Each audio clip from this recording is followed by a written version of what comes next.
Welcome to codersclub.in. So in this video, we will study about the input type is equal to radio. So input is the tag name and type is equal to radio. The radio means radio buttons. We will see how to use radio buttons in HTML. So I will open the Visual Studio Code. Then I'll open a file called as eg2.html. I will typing HTML, then head, then body, then body. So within body, I will have a form.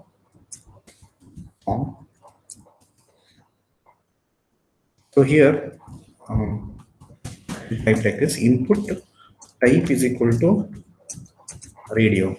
Okay, radio type is equal to radio, and I'll give a name for this. Name is equal to gender.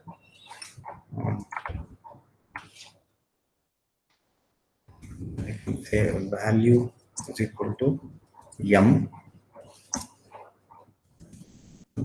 Type here as male. And then input type equal to radio.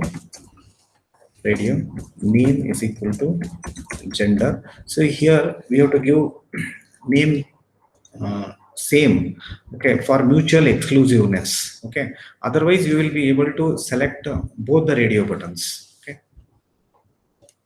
value equal to f and then slash and then female. Okay. So let us see on the screen. So we are getting here, okay, male and female. You please see here male and female. So whenever I am selecting female, the male is getting deselected. Okay, see like this. Okay, I cannot select both male and female. So that is the property of radio button. But one condition is there: the name should be same. If you give name as different, so then it treats that particular radio button as different. So I'll indicate here as a gender, so that it will be better. So gender like this. So here the input tag, I am using the attribute type, name and value. So what is this value doing here? See, the value, whenever we submit this form, actually this value of m and f will be available to the server side. Actually in the server side you can read the value of this m and f. So you have to refer to a variable called as gender.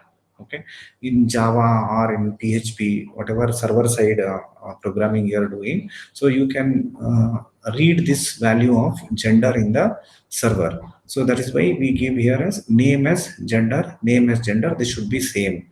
Okay, so if it is different, we will see what happens. Okay, so I have made it as gender one. Now we will see what happens. So now you see here. See, we are able to select both the things because name gender is different, name gender one is different. But radio buttons we have to use when we have to select only one option, okay, not both the options. So I will revert it to gender. Okay, so come here. So like this. So I can select any one of them. Suppose if our requirement is such that, see, for example, whenever I refresh this screen, what happens is none of the radio buttons are selected. This is by default. This is what happens actually. Suppose my requirement is that whenever I am rendering the screen, I want female to be selected.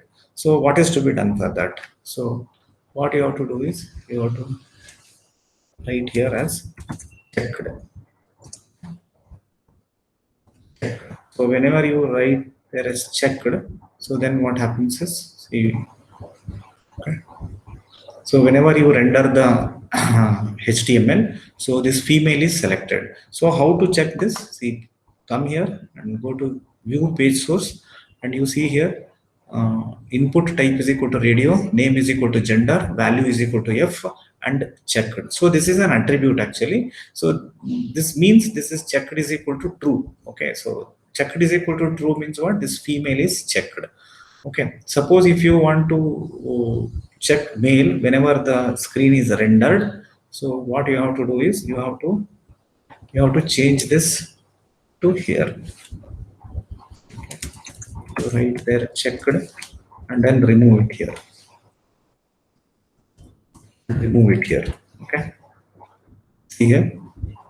So whenever you re-render the screen, so mail is selected. If you have any such requirements, then you have to pass the appropriate checked value to whatever radio button you want. So for that you have to pass that checked is equal to true. Then a particular radio button will be selected.